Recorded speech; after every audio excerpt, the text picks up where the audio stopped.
بہت مدت پہلے دور دراز کے ایک ملک میں یہ قاعدہ تھا کہ اس ملک کے لوگ ہر سال اپنا بادشاہ تبدیل کرتے تھے۔ جو بھی بادشاہ بنتا وہ ایک عہدے نامے پر دستخط کرتا کہ اس کی حکومت کا 1 سال مکمل ہونے کے بعد وہ اس عہدے سے دستبردار ہو جائے گا اور اس ایک دور دراز جزیرے پر چھوڑ دیا جائے گا جہاں سے وہ کبھی واپس نہیں آ سکے گا۔ جب ایک بادشاہ کا 1 سال دور حکومت مکمل ہو جاتا تو اسے ایک مخصوص جزیرے پر چھوڑ دیا جاتا جہاں وہ اپنی بقیہ زندگی گزارتا۔ اس موقع پر اس بادشاہ کو بہترین لباس پہنایا جاتا اور ہاتھی پر بٹھا کر اسے پورے ملک کا الوداعی سفر کروایا جاتا جہاں وہ سب لوگوں کو آخری بار خیر باد کہتا۔ وہ بہت ہی افسوسناک اور غمزدہ لمحات ہوتے اور پھر وہاں کے لوگ بادشاہ کو اس جزیرے پر ہمیشہ کے لیے چھوڑ آتے۔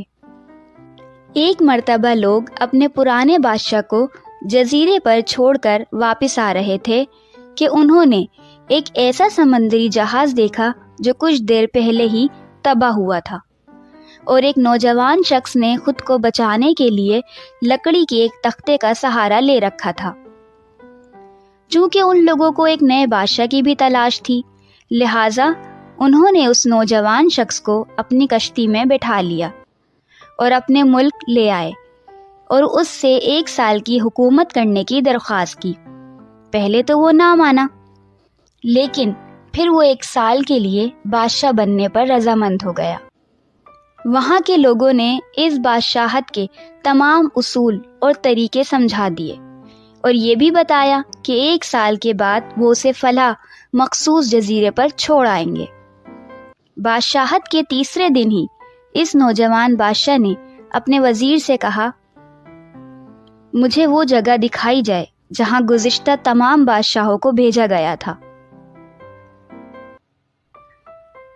بادشاہ کی خواہش کا احترام کرتے ہوئے اسے وہ جزیرہ دکھانے کا اہتمام کیا گیا۔ وہ جزیرہ مکمل طور پر جنگل تھا اور جنگلی جانوروں سے بھرا ہوا تھا۔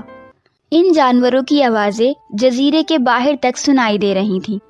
بادشاہ جائزہ لینے کے لیے تھوڑا سا جنگل کے اندر گیا اور وہاں اس کے پچھلے تمام بادشاہوں کے ڈھانچے پڑے نظر آئے۔ سمجھ گیا کہ بہت جلد اس کا بھی یہی حال ہوگا اور جنگلی جانور اس کو چیر پھاڑ کر کھا جائیں گے۔ ملک واپس پہنچ کر بادشاہ نے مضبوط توانا جسم کے 100 مزدور اکٹھے کیے۔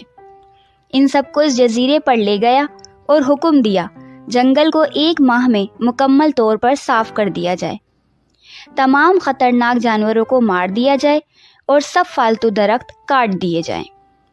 وہ ہر ماہ خود جزیرے کا دورہ کرتا اور کام کی خود نگرانی بھی کرتا۔ پہلے مہینے میں ہی تمام خطرناک جانوروں کو مار دیا گیا اور پھر بہت سے درخت بھی کاٹ دیے گئے۔ دوسرے ماہ تک جزیرہ مکمل طور پر صاف ہو چکا تھا۔ اب بادشاہ نے مزدوروں کو حکم دیا کہ جزیرے پر مختلف مقامات پر خوبصورت باغات تعمیر کیے جائیں۔ وہ اپنے ساتھ مختلف پالتو جانور مثلاً مرغیاں، گائیں، بھینسیں، بطخیں اور بھیڑیں وغیرہ بھی جزیرے میں منتقل کرتا رہا۔ تیسرے مہینے میں بادشاہ نے اپنے مزدوروں کو حکم دیا کہ ایک شاندار گھر تعمیر کریں اور اس جزیرے پر ایک بڑی سی بندرگاہیں بھی بنائیں۔ گزرتے مہینوں کے ساتھ ساتھ وہ جزیرہ ایک خوبصورت شہر میں بدلتا جا رہا تھا۔ وہ نوجوان بادشاہ بہت سادہ لباس زیب تن کرتا اور اپنی ذات پر بہت کم خرچ کرتا۔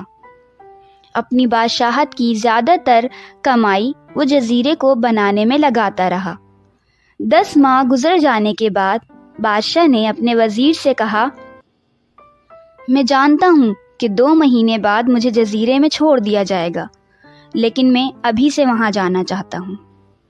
وزیر اور دوسرے وزراء اس بات پر متفق نہیں ہوئے اور بادشاہ سے کہا، آپ کو 2 ماہ مزید صبر کرنا ہوگا تاکہ سال مکمل ہو جائے۔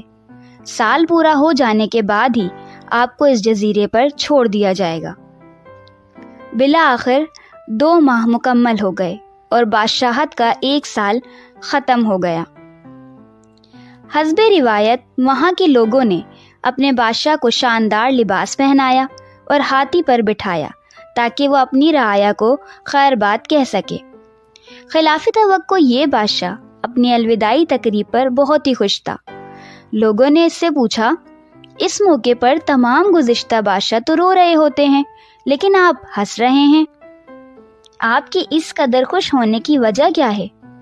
اس نوجوان بادشاہ نے جواب دیا، تم لوگوں نے داناؤں کا وہ قول نہیں سنا، جب تم ایک چھوٹے بچے کی صورت میں اس دنیا میں آتے ہو تو تم رو رہے ہوتے ہو اور باقی لوگ سب ہنس رہے ہوتے ہیں۔ ایسی زندگی جیو کہ جب تم مرو تو تم ہنس رہے ہو اور باقی دنیا رو رہی ہو۔ میں نے ایسی ہی زندگی گزاری ہے۔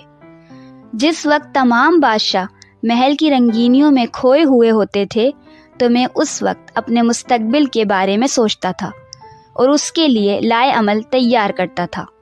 میں نے اب اس جزیرے کو ایک ایسی خوبصورت قیام گاہ میں تبدیل کر دیا ہے جہاں اب میں اپنی باقی زندگی نہایت چین اور آرام و سکون سے گزار سکوں۔